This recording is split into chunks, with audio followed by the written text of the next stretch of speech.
Mm-mm. Hello there guys, welcome to another of my live videos, and on this current video I am going to be giving you some latest news regarding Ashley Young. Also, going to be giving you my preview for the Manchester United versus Colchester game in the Carabao Cup quarter final at Old Trafford tomorrow night, 8 o'clock kick-off, and we are all hopeful that we can progress into the semi-final of the competition. But the first topic of the development I will start with is Ashley Young. So I have been reading recent reports about Ashley Young, and reportedly, we will release Ashley Young at the end of the season when his current contract expires. Don't forget, last season, I think it was back in February, earlier on this year, Man United had given Ashley Young a new 1 year extension. But overall, anyway, I think Ashley Young has passed his sell-by date at the football club. He is now 34 years of age. I think he's 35 sometime next year. Young, of course, has been a long-serving player at the football club. He's enjoyed 8 seasons at the football club. He's now into his 9th season. He has made 258 appearances for Man United in all competitions, and he has scored around 19 goals. But Young, anyway, has initially lost his place in the team because obviously, Anwan Bissaka we have established Anwan Bissaka as our first choice under Ole Gunnar Solskjaer, and that. Obviously, Ashley Young was predominantly a winner when he was younger, but obviously, as he was developing, he got transformed into a formidable fullback. But he can play in a variety of positions anyway, so he is very versatile. Can play as a right winger, can play as a right back. Quite a few times, we played Ashley Young at left back. He can also play as a left winger, so a very versatile player. So I think he's one of the players that's set to leave the football club next year. But I do believe anyway, we need to get rid of another 4 or 5 more players next year, because there's definitely more problematic players at the football club that do need to be moved on, despite the fact a lot of players have left since Ole Gunnar Solskjaer's arrival. But overall, anyway, we have got a variety of fullbacks in the team. We've got Anwan Bissaka.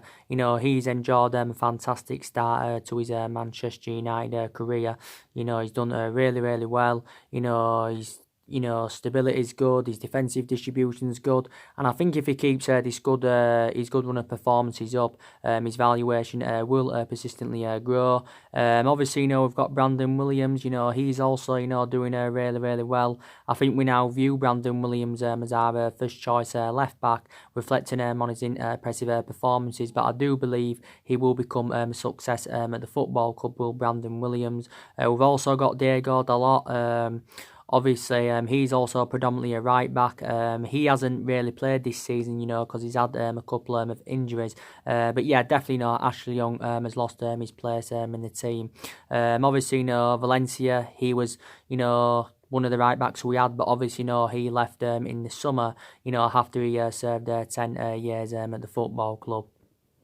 So that's the latest news anyway regarding Ashley Young.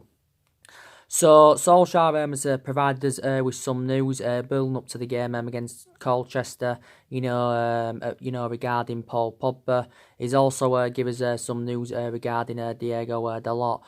We will start with Paul Pogba. So it's been assured. Solskjaer's also confirmed this in his press conference that Paul Pogba will miss the game tomorrow due to illness. It's been confirmed that Paul Pogba has missed training. He's missed 2 days of training as Paul Pogba due to this illness. I think Paul Pogba attended his brother's wedding on Friday in France. Paul Pogba's just recently recovered from an ankle injury, because he has been he's been out with an ankle injury for 3 months, so hasn't been in action since September. But now he has got illness, so he will not be playing against Colchester. So that's that's very, very bad news. And you can say, that Paul Pogba has been big missing that midfield, because we do know the difference he does make in that midfield anywhere, when he's playing to his best.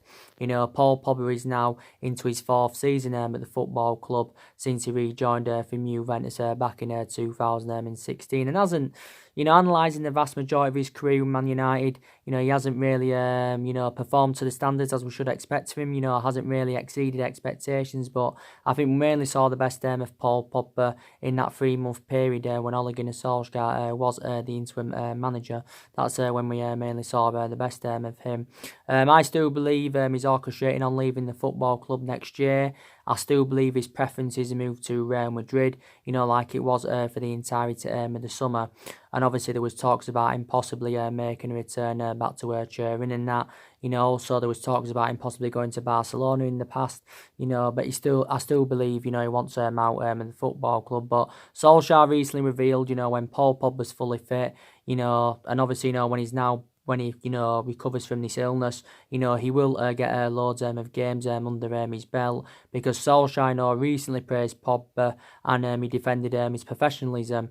And, he knows how much an imperative player he is. And, he says when he comes back as well, it will be like a new world-class signing. Pogba's got around 18 months left on his contract at the football club. His contract is worth around 290 grand a week. So in that aspect, he's one of the highest paid players at the football club. But, regardless of whether Paul Pogba stays or goes anywhere, we still need to address our midfield, because that's one of the priority areas where Man United need to strengthen up. We have got a couple of midfielders on our agenda anyway, because we are making plans for next year. But we definitely need to recruit a replacement for Ander Herrera. But Pogba was expected to return to training this week. He was expected to return to training, but obviously due to this illness, he hasn't returned to training, because Solskjaer said prior to the Everton game, he was expected to return to training this week. He also said Eric Bailly and Fosu Mensah were expected to return to training this week. Bay's been out with a knee injury. Fosu Mensah has also been out with a knee injury. Bay hasn't obviously played since pre-season. There's a possible chance that Diego Dalot could be involved in this game tomorrow against Colchester. Solskjaer revealed that he has been training for the last week. Like I said, Diego Dalot has sustained quite a few injuries this season. Obviously, Rojo is still out with injury, don't forget. He's got a muscle injury. I think he is out until the new year, is Marcus Rojo. So it's good, that players are coming back from injury. Recently Jesse Lingard, came back from a knock. Martial came back from a muscular problem not too long ago. Tuanzebe recovered from a hip injury not too long ago. Luke Shaw, obviously, recently recovered from a hamstring injury. So we have actually, had a lot of injuries, this season. But it's not excusable, for, the disastrous start, we've had to this season, because we're enjoying our worst start to a Premier League season, for 30 years. But I do believe in the game tomorrow. Solskjaer will make a variety of changes from the 1-1 draw against Everton on Sunday. I think he will go with a lot of the youngsters, because he sees like the Carabao Cup and the Europa League as more of a chance, to give the youngsters more experience. So he will, like I said, make a variety of changes. Watford, of course, is on the horizon anywhere, so Solskjaer will rest their key players. So I think the team, Solskjaer will go with, this is my prediction, I think De Gea will be dropped, so Romero will go in goal. Probably Ashley Young will be right back. If not Young, I think it will be Diego Dalot, obviously if he's fully fit. I think, Jones and Tuanzebe will play as a centre-back partnership. I presume we'll put Brandon Williams at left-back. I think, Matic and, James Garner will be in our midfield. Matic, don't forget, has just recently recovered from a groin problem. He was out with a groin problem for over 2 months, was Matic. He made his first appearance in over 2 months in the 4-0 win against AZ Alkmaar. I think, Chon will also play in this game. I don't know if he'll start, but I think he definitely, will be involved. I think he could play on the left or the right-hand side. I think, Juan Mata will play in this game. He'll probably, play him in the number 10, will Juan Mata. I think Pereira could be involved in this game. And I can definitely assure that Mason Greenwood will start this game. Because Mason Greenwood is in scintillating form for Manchester United. And Solskjaer, has recently revealed that, it's becoming impossible to drop Mason Greenwood, and it's becoming harder to leave him on the bench, reflecting on his impressive performances. Mason Greenwood has 3 goals in his last 2 games for the club. One against Everton at the weekend, rescued us a draw. 2 against Alkmaar last Thursday. And in total, he has scored 17 goals for the football club this season. The vast majority of his goals, of course, have come in the Europa League. 4 of them have come in the Europa League, 2 have come in the league, and 1 has come in the League Cup. Mason Greenwood is only the age of 18, so he has still got a lot of development in him. As Mason Greenwood, a lot of development in him. I think, people are saying now, we should play him over Anthony Martial. I think as he develops more, I think, he could overcome Marcus Rashford and Anthony Martial. But I've been very, very impressed with him. But he's definitely, one of the young upcoming players that will succeed at Manchester United. But yeah, we should definitely win this game against Colchester. Obviously, Colchester are in League 2. They are sitting 9th in League 2.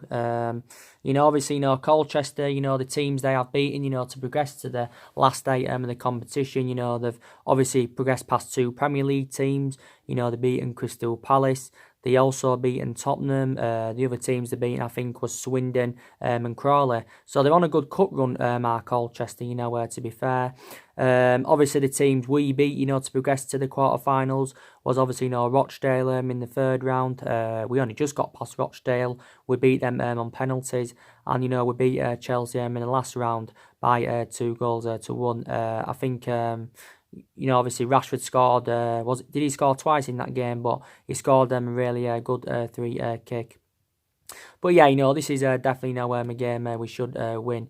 But I've got to say, overall, I was very, very disappointed, with the game on Sunday against Everton. We drew 1-1. Obviously it was 2 points dropped. And obviously, we missed out on the chance to close that gap on the top 4. Because if we'd have beat Everton, we'd have only been now 2 points behind top 4. But now, as it stands at this present time, we are still only 4 points behind top 4. So I definitely think we're in that top 4 race. I said around 3 or 4 weeks ago, I ruled us out. I said, we will not get that top 4 this season, because we was too far behind. But obviously, the likes of Chelsea and that and City have, been slipping up in recent weeks and that, so it's obviously left the door open for us. But, I think there's still a possibility chance we could get it. I think, we're arguably good enough to get in that top 4. But we need top 4 anyway because, it's very imperative that we get Champions League football secured for next season. Like I said, I think we're good enough to win the Europa League. I think we're definitely good enough to win the Europa League. We've obviously won Group L. We've progressed them into knockout stages. Obviously we got drawn against Club Brugge in the last 32 of the Europa League. And I think, you can say, we've probably got the easiest tie. I think, we should beat Club Brugge. But, we won the Europa League a couple of years ago under the Jose Mourinho era. Obviously, as you're all aware, we win the Europa League anywhere. It doesn't matter if we don't get top 4 because, if we won the Europa League, we would get automatic qualification into the Champions League anywhere. But we definitely don't need Champions League football secured for next season, definitely.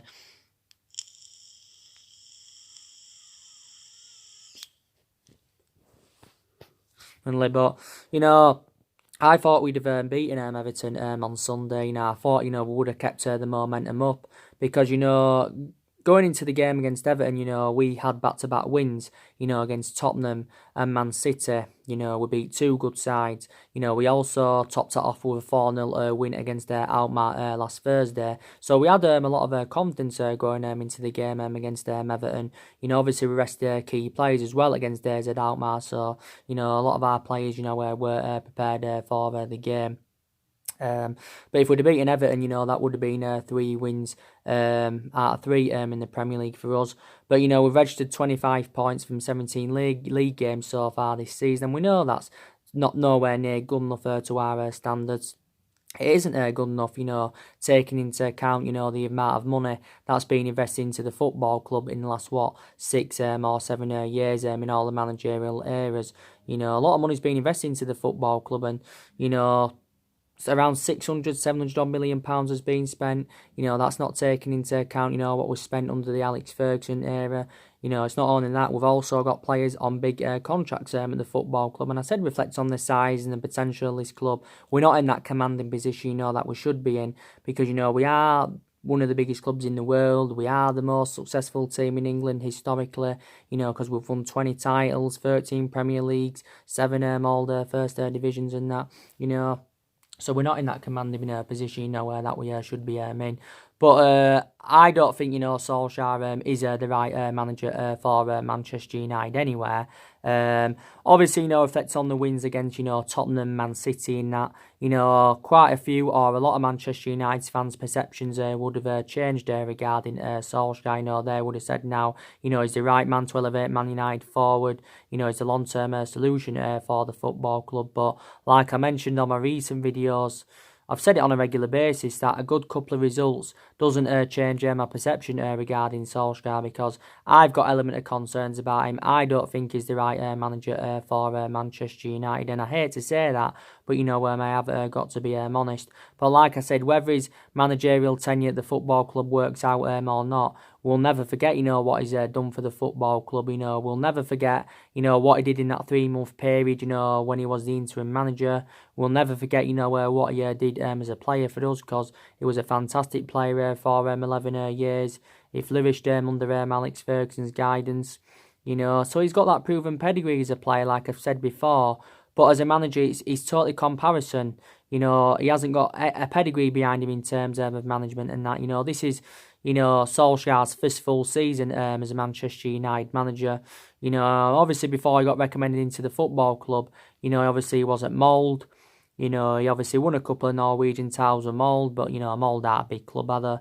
Before that, he was at Cardiff. Enjoyed a really short tenure with Cardiff, did Solskjaer, he only managed around, 28 or 29 games for Cardiff, but he got sacked by them because he actually, got Cardiff relegated, and some Man United fans feared early on this season that he could replicate at Man United what he actually, produced at Cardiff, but obviously, we know that's not going to happen. But, my element of concerns about him is that, he's been tactically naive for the vast majority of this season. I know there's some games, where we've actually, showed tactical flexibility in that, and he's tactically got it spot on. I think also he doesn't have a style of play, which is also an element of concern. I don't think the brand of football is good under Solskjaer. Our brand of football has been atrocious in the last 6 or 7 years. The football under Mourinho was part of the bus football under Mourinho. It was turgid football under Louis van Gaal. The football was atrocious under David Moyes and that. Yeah, so that's not good. He doesn't really have a plan B, Solskjaer. So I've got a lot of element of concerns about him. But he's now been at the football club a year now, as Solskjaer, a year. He's been obviously permanent manager for around 9 months. We give him the job in March earlier on this year. We give him the job on a permanent basis. He did sign a 3-year contract with the football club worth around £7.5 million pounds a year. And I think that's one of the mistakes Man United did make, was giving Ole Gunnar Solskjaer the job.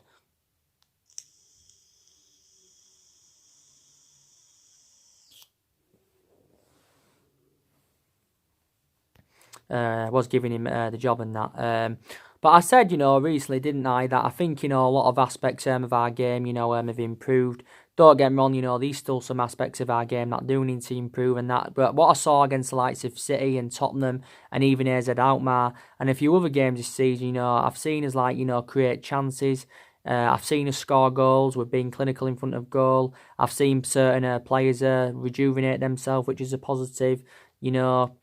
And some of the performances this season have actually been very, very good. The vast majority of the performances have obviously been very, very poor, and the results for the vast majority this season haven't been good enough. But like I've said on my recent videos, we've done really, really well against elite opposition this season. We've done really, really well against elite opposition. Like I've said, we're beaten Chelsea at the beginning of the season 4-0. We're beaten Leicester at home. They're doing fantastic this season.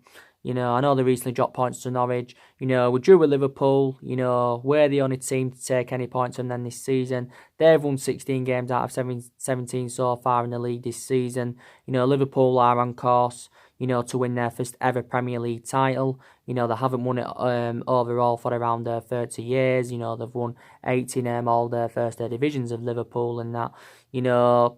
We, like I said, we're beating City, we're beating Tottenham.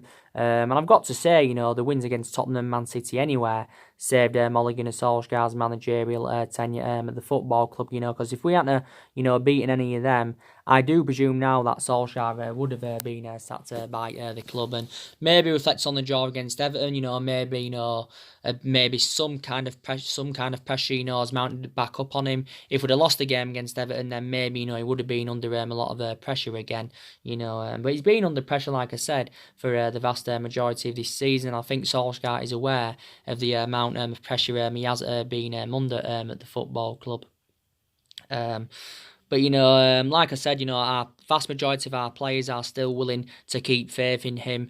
I think our board, are determined to back him in the next couple of windows, because the board realised that they didn't back him enough during the summer, And I credit Solskjaer, like I said, he recommended 3 good players to the squad during the summer. We spent nearly £150 million on, Daniel James, and Wan-Bissaka, and on Harry Maguire and that, and they've all settled in well. They've all enjoyed fantastic starts to their Manchester United careers. And it was good during the summer that we got that experienced centre half in. You can say Harry Maguire has addressed our defensive deficiencies. And Wan-Bissaka, he's doing really, really well at right back. Daniel James, he's also done very, very well. He's been a revelation this season so far as Daniel James, and I'm actually, surprised the amount of games he's played, because when we signed him in the summer, obviously I expected him to play games, but I didn't expect him to play the amount of games to the extent as he has done. And, I'd say Daniel James is still a prospect and he needs time to develop. But, we've played him on the left a few times this season. We've also played him on the right. And, he's supposed to be more effective from that left-hand side. But like I said, taking a huge step in his career, coming all the way from the Championship, to the Premier League. And I think he has really made a meal of it as Daniel James. But he's deserved anywhere, to be a regular starter. But I've been very, very impressed with him, but like I said, we are willing to back Solskjaer next couple of windows, because I can assure Solskjaer will still be here in January. I presume, he will still be here at the end of the season. I'm very, very sceptical about him, seeing out his 3-year contract term at the football club. But anyway, Ed Woodward recently revealed he's, determined to stand by Solskjaer, But like I said, we are making plans for January and that. We have got a lot of players on our agenda who we could go in for. I was reading recent reports, and it said that Solskjaer is set to be handed a spending spree of £250 million next year to rebuild the club. Do you think £250 million is enough? Is enough? To get the right number of players in? Is it enough, to get the right calibre players into Manchester United? I believe for around 250 million, we could get around 3 or 4 players. There again, it's dependent on, how we are with our recruitment, are we going to be sensible with it, or are we going to overpay for players? But, yeah, so it's only now, a couple of weeks until the January transfer window opens. Solskjaer recently assured that, signings in January are not guaranteed, but I think he wants to make 2 or 3 signings in January because there is still deficiencies in the squad that need to be addressed. Like I say, we've got to get a couple of midfielders in. We've also got to get a striker in. At least one striker. I think we need a couple of attackers, but you can say since the departures of Lukaku and Sanchez, we have looked very exposed in that attacking line for the vast majority of this season. I think you can also say that we need a right winger. There's possibly other areas in the squad as well that need to be addressed. But Solskjaer recently revealed that he's still keen on continuing the policy of recruiting young players into the football club, despite the fact that we've got a lot of young players in now. Which is obviously very, very good. And Solskjaer, to be fair, has got a lot of trustworthy and his young upcoming players and that. And I can assure a lot of our youngs will become a success at the football club. I've got some element of concerns about some of our young upcoming players. So this is why I did say it would be beneficial, if we did, get rid of some of them next year. But that would be very, very beneficial indeed.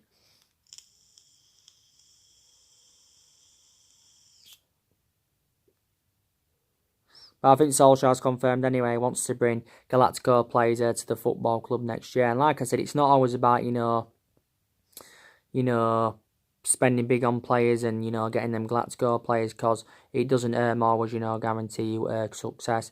I've already given you the news, haven't I, regarding the transfers. I may do another video later on, to give you more of an update on the transfers and that. I think Solskjaer's identified Erling Haaland and Jadon Sancho as his two priority targets for January. I think both players are going to cost us a substantial amount, but we have got the financial power to meet that valuation. But I think Erling Haaland and Jadon Sancho anywhere would be the right calibre players for Manchester United. But for us to be back to being a competitive elite level football club, and for us to be back, to being title contenders, we need to get the right calibre players into the football club. You can also say it was a shame during the summer that we didn't get a director footballing, so that was also a shame, But yeah, players have rejuvenated themselves recently. I've got to be honest. I think Rashford's done really, really well. Greenwood's done well. Martial adds more inspiration, that attacking third of the pitch. I think McTominay and Fred have definitely done well in our midfield, and I've got to say Fred has fulfilled Paul Pogb's position well. McTominay and Fred, I don't know if they're the long-term solutions for Man United. I think they are. They're both comparison. What I mean is they are two different players, but I've got to say, if they can keep this consistency up, which I'm sceptical about at the moment, I don't know if they can keep it up for years and years. But if they did, I think they can emulate into two Galactico midfielders. But McTominay and Fred have deserved to keep their place in the team, reflecting on their impressive performances. But recently there's been a lot of good individual performances. I don't think Lindelof's been too good recently. I think he's been below par. Obviously, he scored the own goal at the weekend against Everton. I thought it was a bit fortuitous, to be quite fair. Was Everton's first goal and that. Some people saying it should have been disallowed. But Lindelof has had a lot of good games for Man United. He's now into his third season at the football club. Don't forget, and all that. But taking into account, Solskjaer is still in the process of rebuilding this Manchester United team, because analysing the vast majority of this team anywhere, it isn't Solskjaer's. Solskjaer's inheriting 11 of Jose Mourinho's players. He's obviously inheriting players here from the Van Gaal era still. Obviously there's still Matthew from the David Moyes era. There's still a few players here from the Alex Ferguson era, take into account, and this. Obviously, we've had long-serving players at the club in the past. There's still long-serving players here now. Like I said, Young is now into his 9th season at the club. Jones is now into his 9th season at the club. He also got given a new long-term contract last season. David De Gea is now into his 9th season at Manchester United. He's on around 375 grand a week. He's the highest paid goalkeeper in the world. You've got Juan Mata now. Is he now into his 6th season at the club?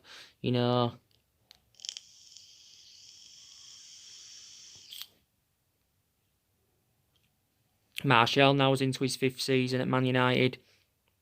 I think Luke Shaw's into his 5th season. So we've got quite a few long-serving players here. Obviously give you the news, didn't I, regarding Ancelotti earlier. You already do know about it. It confirmed from Sky Sports, yesterday and today, that Everton are set to appoint Carlo Ancelotti as their new manager either on Thursday or Friday, because Sky Sports have confirmed that Carlo Ancelotti has reached an agreement in principle to become Everton's next manager, because they're looking for a replacement for Marco Silva, because they've obviously got Duncan Ferguson in on a temporary basis at the moment. So it's looking likely Ancelotti will be Everton's new manager. But yeah, guys, that's everything to update you today. Drop your comments, likes below on this channel. If you do, consider subscribe as always, and take care. God bless, and I'll see you all again very, very soon.